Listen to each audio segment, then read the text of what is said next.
Customer relationships are the lifeblood of every business, and CRM, a key system of record for every business, is facing a sea change. Riding those waves is Hubspot, one of my hero companies. A unlikely SMB marketing software startup founded in 2006 in Boston has over almost 2 decades become the primary contender to Salesforce through brilliant strategy and consistent execution.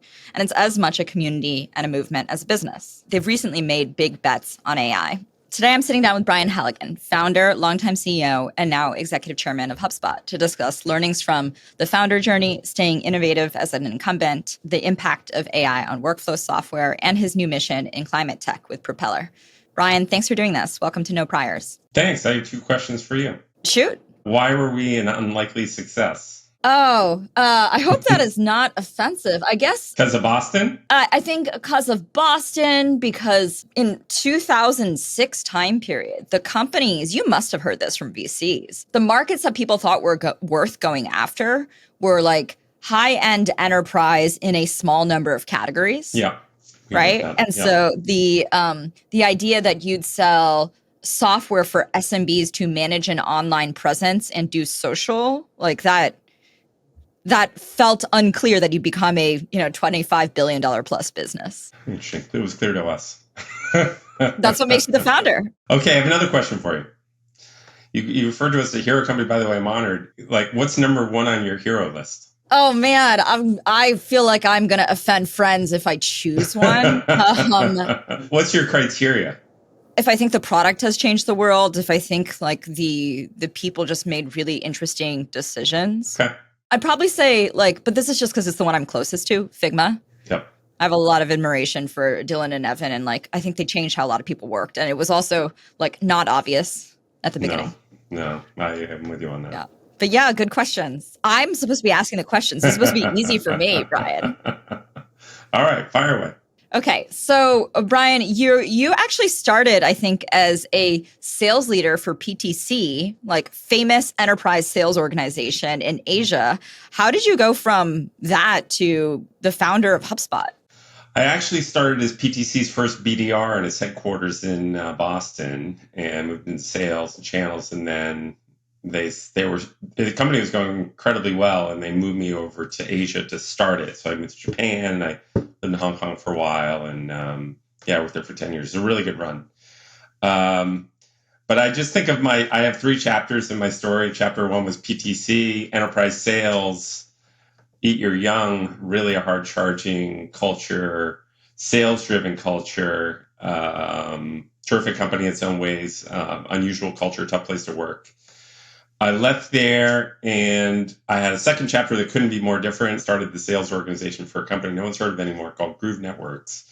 And Groove's famous for its founder, a guy named Ray Ozzie, who's the father of Lotus Notes. And it did okay. We got to 20 million in revenue, and Microsoft bought it, and it's a little part of SharePoint now. But it really didn't tip. And what was interesting about that company and learnings for me was Ray was a product person, and the company was very much a product company. And he referred to himself as a social anthropologist, which I thought was really interesting. He sort of watched where technology was going, and he thought about how human behavior would change, and then he tried to create something kind of in the future to match it. And he did that with Lip Notes, sort of hit the nail on the head. He did it with Groove. It was a little early. Groove was a little bit of Dropbox, a little bit of Slack, a little bit of Notion. It was on a peer-to-peer platform, just a little early. Microsoft bought it, but I learned a lot how to envision and build compelling products. He was very early on product-led growth, freemium model, and I don't know anybody else in B2B who was really doing that at the time. And so we didn't figure it out, by the way, but we got to learn a lot along there. And then I went back to business school. And those 3 sort of, this sort of right-wingish PTC, this sort of left-wingish Groove, and this sort of back to basics MIT came into my head and really influenced me personally, and I think still influence HubSpot in a lot of ways.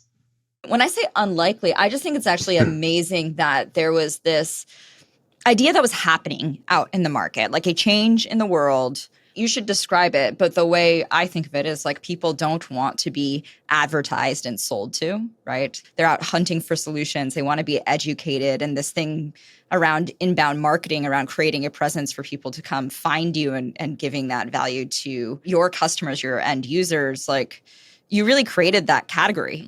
How did you even discover the idea? Tell us about the beginning. We started it in business school.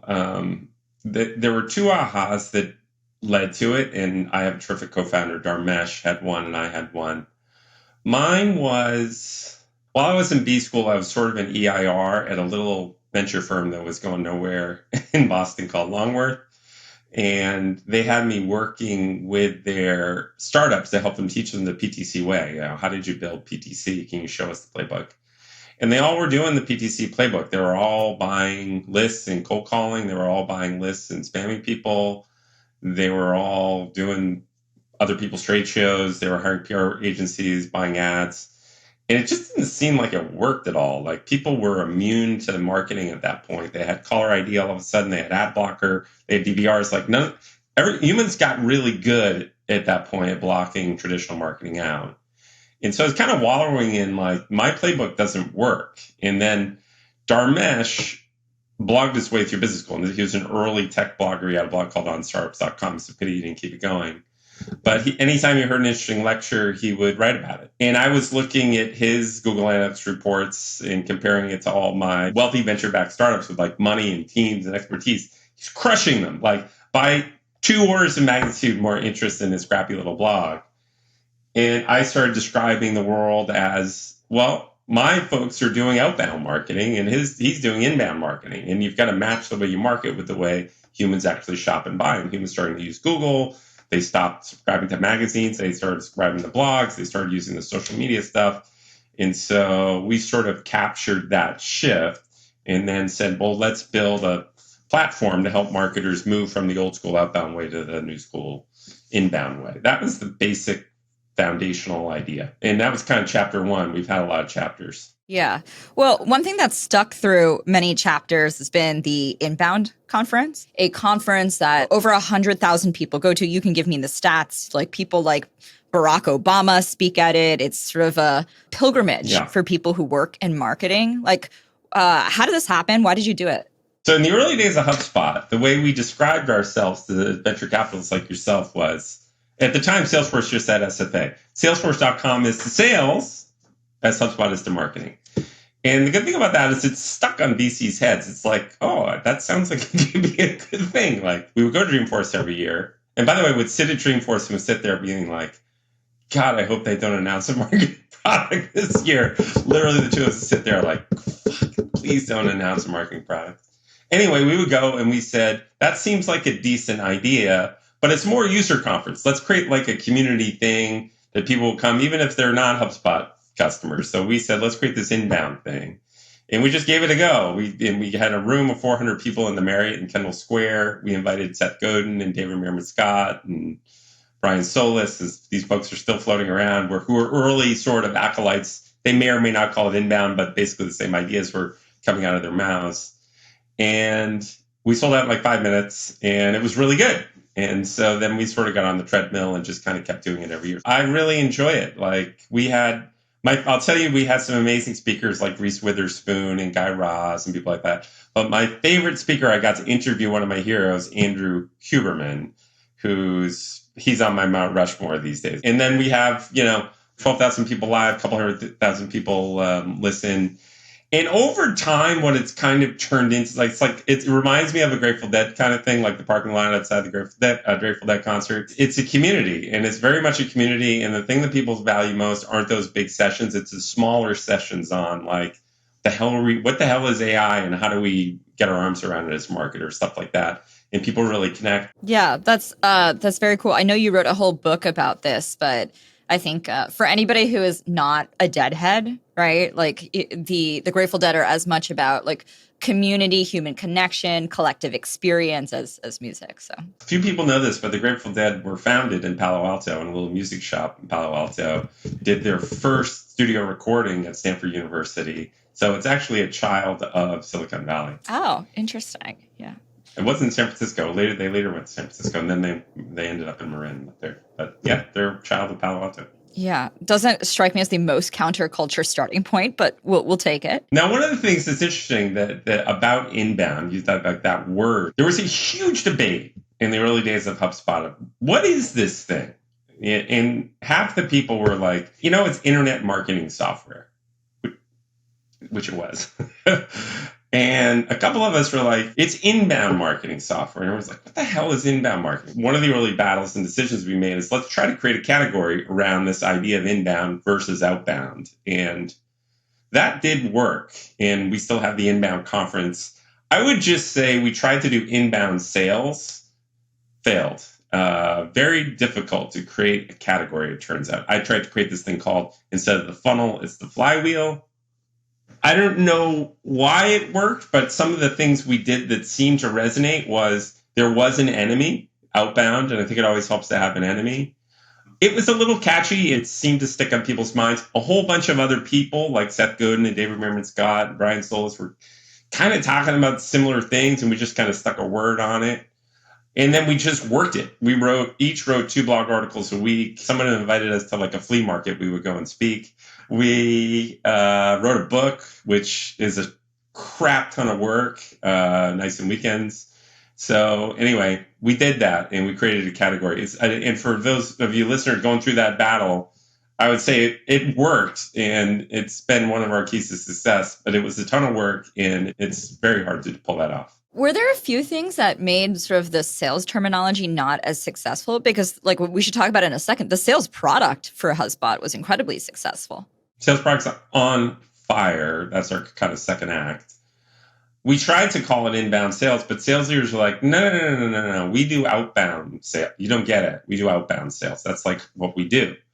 And marketers, they're like, no. We do outbound marketing. And the thing is, the marketers' bosses were like, I searched on our company in Google and I couldn't find us, And I went on this thing called Facebook. I got an account there. They were getting asked about it, but I don't think the CEO was asking the head of sales about why are we getting more inbound leads? And then they kind of put that in marketing.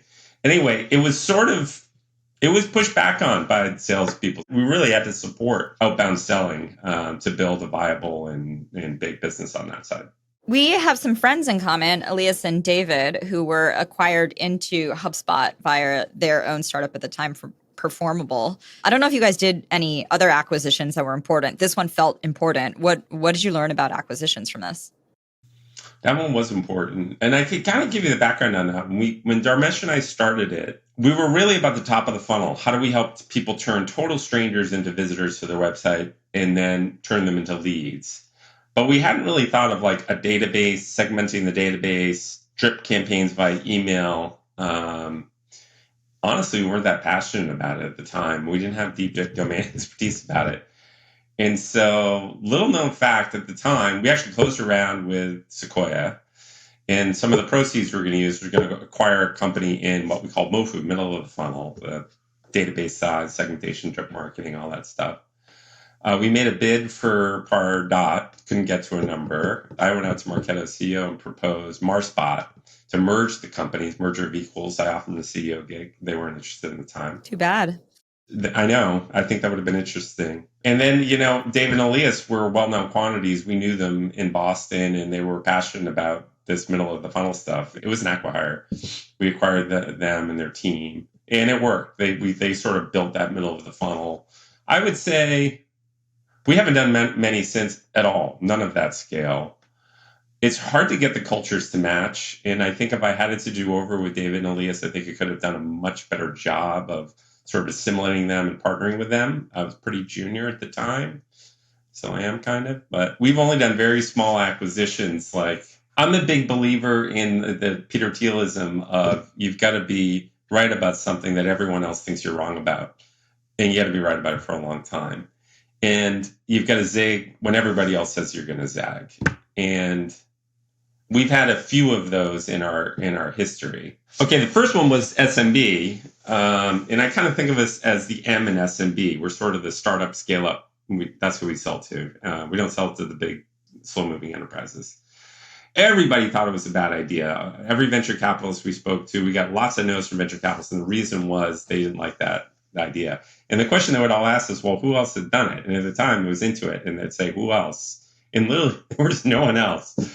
And they're like, why? And we explain, well, historically, you couldn't get your cost to acquire a customer down because you needed humans to do it. And there's new ways to acquire customers using, inbound marketing.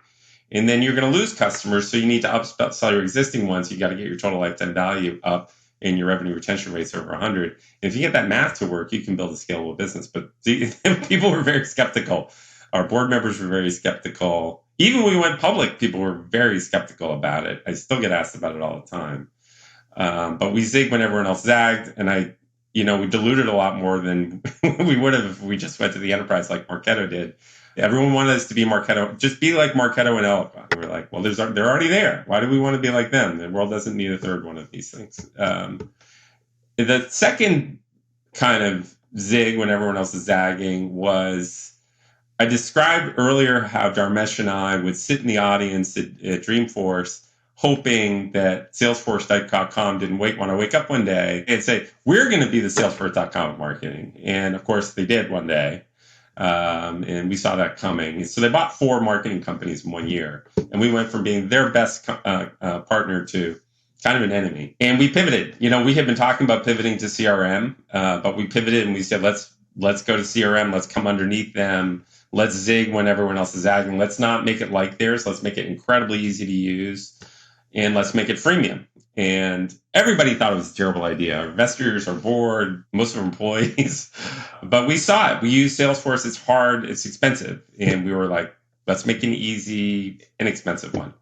And that was our second product, sales product. That was almost 10 years ago. And now we have a marketing hub, sales hub, service hub, ops hub, CMS hub, commerce hub. We have a whole suite now. But we drew on a whiteboard at an offsite that we were going to transform the company from a marketing app to a CRM platform. And we drew on a whiteboard, we were going to go from a pure inside sales organization to, we called it freemium then, people call it product-led growth. And honestly, we're still on those journeys 9 years later. We're filling out that platform and we're getting better and better at that PLG motion. But I'm a big fan of zigging when everyone else is zagging. So I have to stop you here because it feels so like it is not under... it is under your control, but it's certainly not deterministic in terms of launching a freemium product, especially as a company that didn't start exactly that way. Yeah. How did you have the confidence to say, like, we can get something organically adopted and we're going to stick with it? And can you talk about that? Because, when the sales product for HubSpot did work, it really worked. Like, it grew faster and was more profitable than the original marketing business. It made you guys really important and strategic. The story played out as your strategic offsite described. Yeah. But I think most people, most product teams, most companies would say, like, you can't just make a freemium product, right? Or if you know you can, you should call me. Right. I think what's kind of interesting about that pivot, we were 8 years in and we pivoted. We wanted to build a West Coast company in the East Coast. We wanted to build a multi-billion-dollar company. The one thing Dharmesh and I had in common, we had been somewhat successful earlier. We wanted to swing for the fences. So we were kind of risk-seeking a little bit. And a lot of people ask me, like, how do you become a multi-product company? How do you go from app to suite? How do you go from suite to platform? And the answer is with great difficulty. So back then, we wanted to do both things. We wanted to build a sales application and we wanted to build a freemium motion. So it's kind of 2 changes at a time, which maybe wasn't a great idea. The way we did it was like a lot of things at HubSpot, we copied Apple. And there's so many stories about how Steve Jobs built the Mac, and they had a separate building and they had a separate login to that side of the building and a separate stack, and everything was different over there. We said, we're going to have to do that because it's such a big change. So we had a whole separate part of the building. Then we took 3 leaders inside of HubSpot, Brian Balfour, who people probably know, a guy named Christopher O'Donnell, who people may or may not know, ran product for us for a long time, and a guy named Mark Roberge, who a lot of people know. He's kind of the sales professor at HBS now. And I jammed them together and I said, let's build this thing, and I'll do whatever I can to help it, but I'll keep you isolated from all the BS. The truth is, those 3 couldn't come to grips on what the vision of the thing was. They disagreed on what the vision was. And one of my lessons learned there is people need to really want to come together. You can't kind of mush people together. I think they're immensely talented, but there wasn't the alchemy with the 3 of them. So anyway, we found other gigs and some of them left. And what ended up happening is I became the co-founder with Christopher O'Donnell. And we made a couple decisions on what the strategy would be. And we just kind of ran fast. And it took us a good 2.5 years to get a half decent sales product out there and a half decent PLG motion. And we kept it separate. So we had a separate sales team selling it. It was PLG motion. And the marketing salespeople were like, we really just want to sell that thing. We're like, no, you can't sell it. You can't sell it. So we had a separate instance of HubSpot to manage all the leads, everything. And then one day we're like, okay, we're ready. Let's merge them back together. And we did a counterintuitive thing. We took the sales business and we acquired the marketing business. So we took that freemium PLG motion and we applied it to marketing. We took a bunch of the leadership and applied it over to the marketing side. And so I say with great difficulty, like individually for me, dealing with the fallout of those three, trying to figure the strategy out, having patience through it. Like I've made a lot of mistakes and I made a lot of mistakes in there, but I consider that maybe, if not, maybe my best chapter inside HubSpot is pulling that off. Yeah, it's extraordinary. You just said you wanted to build a multi-billion-dollar company, like a West Coast company on the East Coast. So I also happen to know Christopher O'Donnell, and he said the one question to ask you was how HubSpot succeeded more after the IPO when so many Boston-based companies have struggled. Yeah, see, Todd is a very smart man. Okay, a couple thoughts on that. I listened to a podcast with Mark Andreessen the other day. He's obviously a big Silicon Valley booster, and he talked about he's not crazy about investing in companies outside of Silicon Valley because the companies tend to optimize for like a local maximum. Like you want to be the biggest tech company in Boston, or you want to be the biggest tech company in Austin. Whereas companies in Silicon Valley want to be the biggest tech company, want to beat Apple, want to beat Google. And I think he's right. I've never heard anyone say that before. When we built HubSpot, we always say we want to build a West Coast company on the East Coast. So we once a year, we would drag the entire management team out to the West Coast to visit a whole bunch of people that were respected, that would push our thinking. We were really built like a West Coast company. And the East Coast companies were just thought a little bit differently. I think one thing we did around the IPO is we always said the IPO is starting line, not the finish line. Starting line, not the finish line. Starting line, not the finish line. We just said that 1,000,000 times, and I meant it. Do you know how much this worked, Brian? I think it was my very first conversation. I have no idea how this came up, but my very first conversation with Chris, he brought this up and he said, starting line, not the finish line. And I was like, oh, interesting. It has permeated, at least your leadership incredibly deeply. Interesting. Chris and I work really closely together. I'm not shocked. The other thing we did is when you go public, companies change a lot. And the biggest change that happens to startups when they go public is you need to name like 5 officers. And these are 5 people who have access to all of the information at any given time. In exchange for all those information rights, they're locked into trading windows that they can trade the stock in. And then you have to block lots of important information for the rest of the employees. We flipped that and we said every employee, the terminology is a little different, but basically every employee at HubSpot, frontline support person, anyone, they're all officers. So they all have the same access to information. Everyone's locked into certain trading windows. So it didn't feel like a big change when we went public. And I think that helped a lot. The other thing was, it was quite clear that we were heading towards being a CRM platform. We had our second product in the market. On the IPO roadshow, it was super awkward because, we had a $200 million marketing business and we had this like $1 million sales business. And it was like the last slide and everyone just was like, yeah, whatever. Why? Don't even bring that up. The bankers were like, don't even bring it up because no one gave us any credit for it.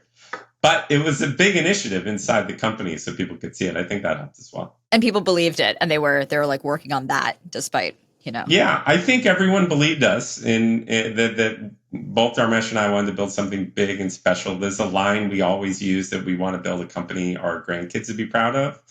And like my dad had a really interesting career. He worked for BBN, in his early career. He worked for GE when it was cool to work for GE. And I brag about him. And I want my son Luke to brag about my career, and hopefully he has kids someday and they brag about my career and be proud of it.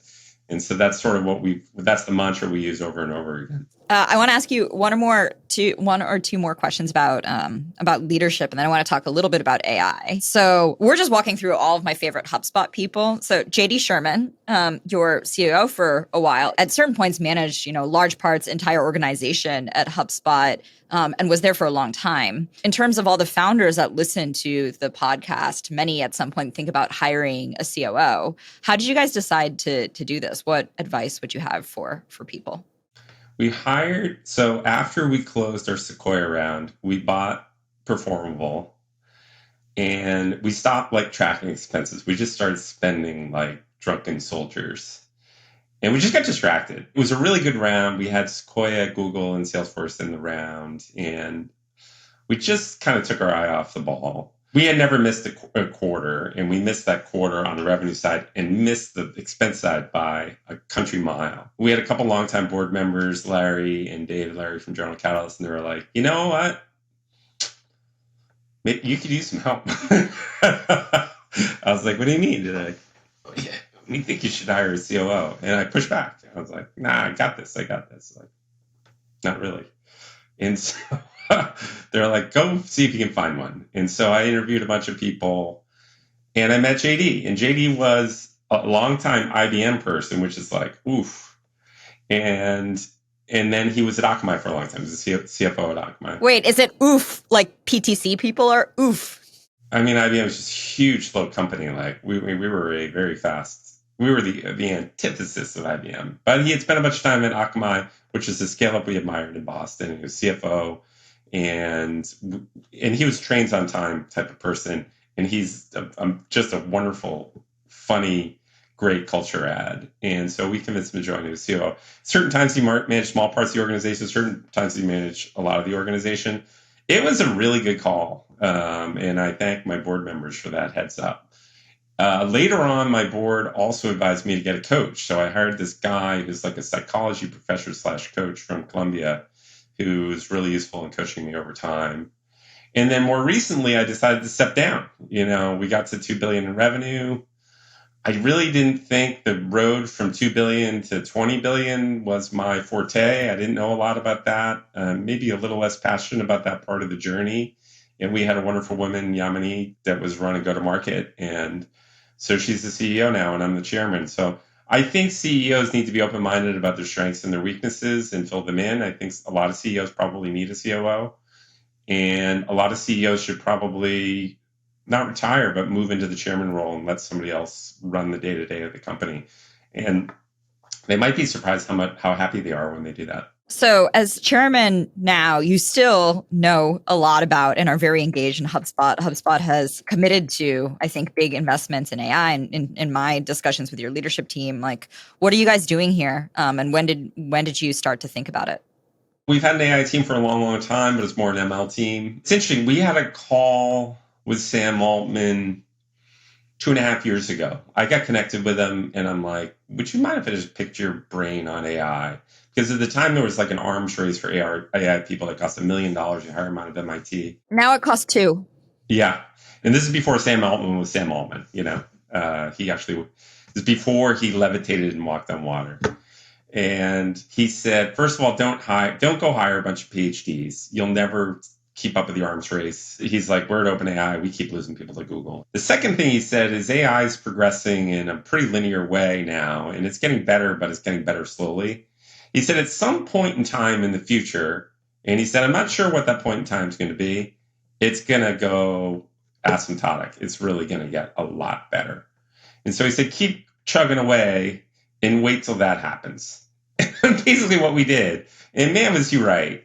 The second we saw ChatGPT, we tried to invest in OpenAI. Dharmesh Shah got early looks at it, and we tried to get in the round with Microsoft and had a bunch of discussions with them. And at the end of the day, they wouldn't let us in, which is kind of a bummer. But yeah, we were on it pretty early. And as soon as we started seeing it and Dharmesh started playing with the early stuff, we started pushing hard on the engineering product work that, you know, certain things that come along, blockchain came along and crypto comes along and mobile comes along that are interesting. This is a big shift that's incredibly relevant to CRM, incredibly relevant to the way humans will shop and buy. And this wasn't something we could kind of half measure in. So we kind of pivoted right into it right out of the gate when ChatGPT first came out. You've been looking at how businesses engage with customers for 20 years, and you've been really, really right about some of the macro shifts. Like, what do you think is going to happen about how we engage or how customers buy? I think one of the obvious things is how much better these things are getting and how quickly they're getting better. And everything you've got on your website and every social post you've ever put out there, it's consumed and understands it. And so I think of Google, someone goes to Google, they ask a question, it gives you a list of blue links. You click that blue link, that prospect lands on your website. But you think of ChatGPT, they keep asking questions about you. They don't necessarily have to go to your website. And so I think that'll be a big shift, and having lots of high quality content is going to be important. But I think one of the things that's not going to work is using AI to just create tons of content. I think Sam Altman and all the people building the other models are going to look at similar signals to Google. They're going to say how many links are into the site, what's the power of the links, other signals of credibility. You've got to create really, really, really high quality content if you want to get found in there. The other thing I think people need to do is give folks a reason to come to your site. And I've been a big advocate of ungate everything. You used to have all this white papers, all this crap behind gates. And I'm like, put it in your blog, whatever. I actually think maybe gates come back a little bit, because what's the reason to go to your website unless there's some additional content you get beyond that login? And I think PLG and all that still is very, very viable. But I do think the world for marketers and sellers is going to change a lot. How do you how does AI change like what you build at HubSpot? How are customers using what you have already built? Yeah, we built a bunch of stuff. Some's in beta, some's in V1, and it's getting nice adoption. Like, the really obvious thing we did is content assist. So you're writing a blog article and you want it to write it for you. You want an image, landing page. That's got really nice adoption. We built like a campaign builder. So I think of AI writ large and workflow apps. It used to be like humans go and create all the workflows. And now AI can just look at what's going on and create a better workflow for you. So sort of campaign assistant has been super popular. We have a thing called ChatSpot, which is basically a layer on top of OpenAI, and we use Cloud. We used Anthropic's models. We use different models for this. And then our APIs. So it kind of pulls all this information together. And we're seeing a lot of people, particularly casual users of HubSpot, not want to go through 10 clicks to build that donut-shaped report inside of HubSpot, but just say, hey, give me the donut-shaped report about leads last month from geography. Just a whole new UI for this stuff, I think, is quite interesting. We're just starting to build agents. We've definitely got bots, so a lot of our customers are starting to use our bots on their website for support, for marketing. I think what will be interesting for companies is support organizations and like BDR and SDR organizations are going to get incredibly efficient as these bots get smarter. And they're just going to be able to answer so many more questions 24 hours a day. They're not going to be tired. They're not going to be hungover. They're not going to make mistakes. They're going to make mistakes, but I think the world's going to shift a lot in CRM for go-to-market organizations, mostly in positive ways. I feel like I've also seen, a dozen companies in each of the domains that you mentioned. How do you think about, now being, I'm sure you still feel like the rebel, but like being an incumbent versus what advantages startups have? In most disruptions, I think the rebels have the advantage. I don't think that's the case here. Like, we have so much data over so many years about so many customers, and that's what makes this stuff really sing. And as a brand new startup in the space, you got to get data. It's hard to get data. And so I do think incumbents like HubSpot, like Salesforce, have kind of an unfair advantage. I think the fact that we leaned into it and we move fast helps. And there's approximately 1,000 CRM companies out there. I wouldn't imagine they're all moved as fast as Salesforce and HubSpot did. But I do think incumbents in this very rare case do have kind of an advantage. Funny to refer to HubSpot as an incumbent company at this point.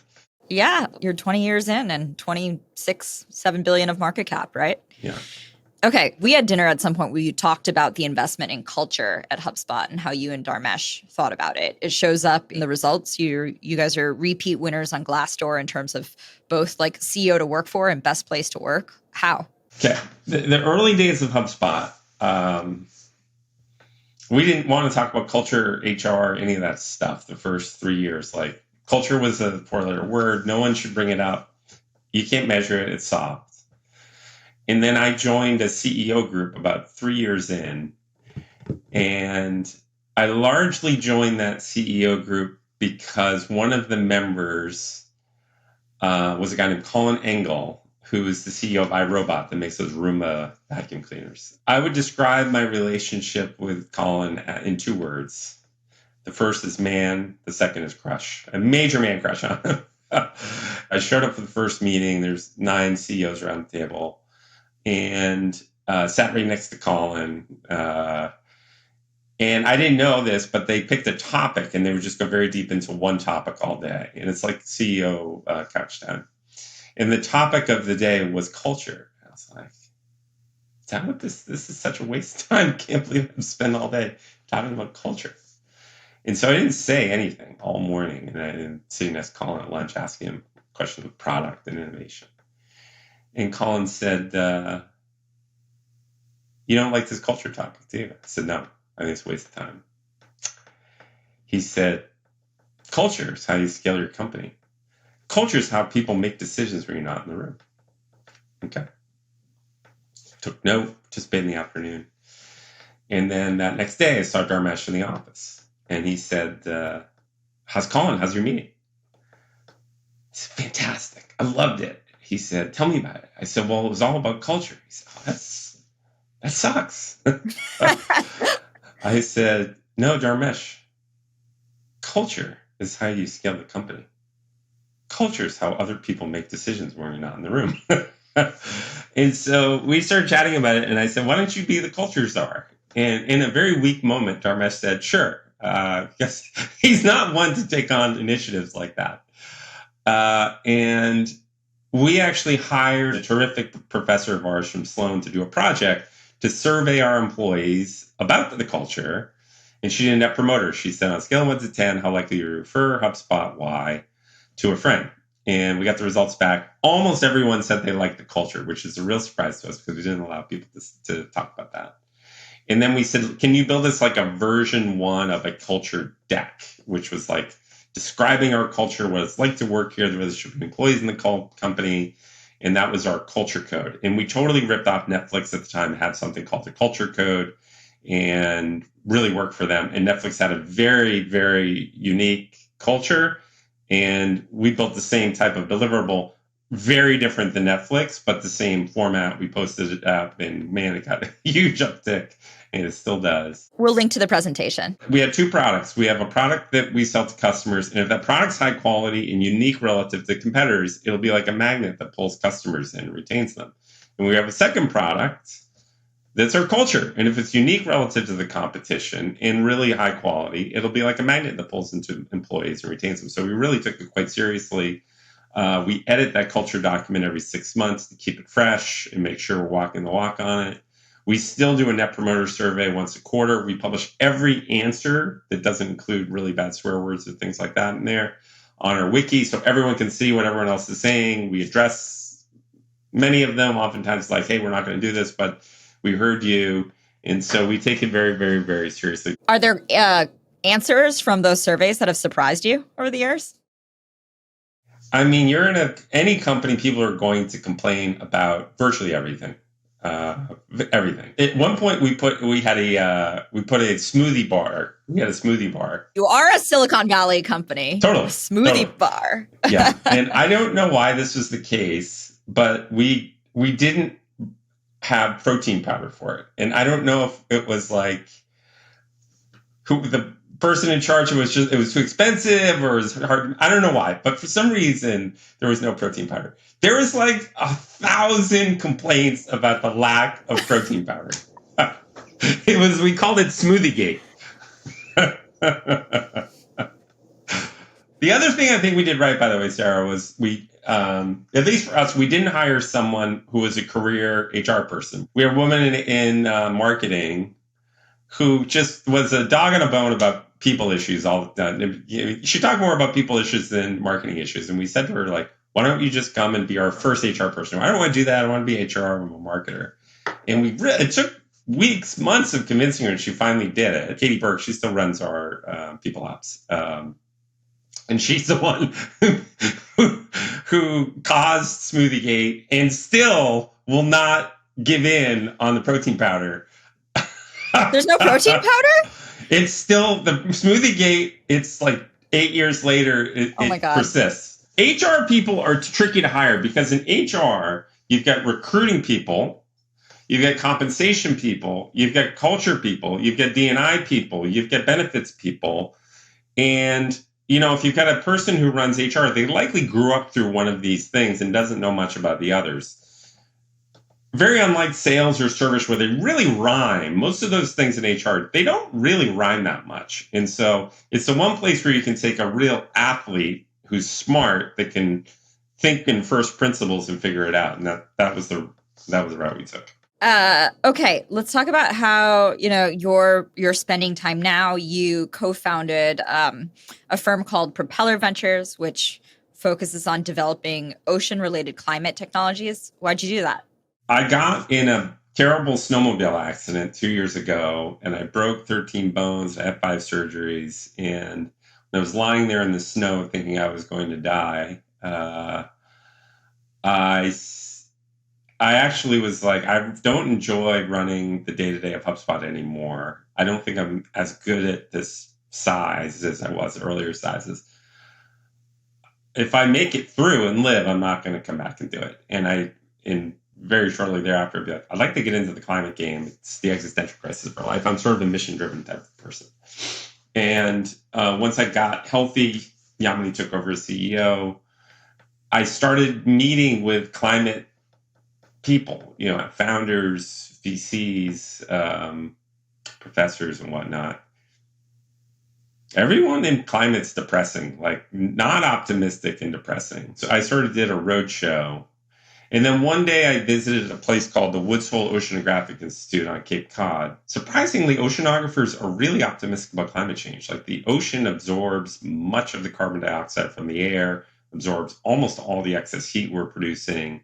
It got us out of the last ice age. It's the only thing of scale that can really get us out of the pickle we're in. It doesn't matter how many trees we plant. We can't get there with trees. They die and give a lot of the carbon dioxide back up. So, all right. And so I started volunteering for them and helping them. And I was like, we need venture involved. We need money and venture, not just research. So we started a venture fund called Propeller, $120 million fund, where we back startups at the intersection of climate change and the ocean. And I did that a little over a year ago.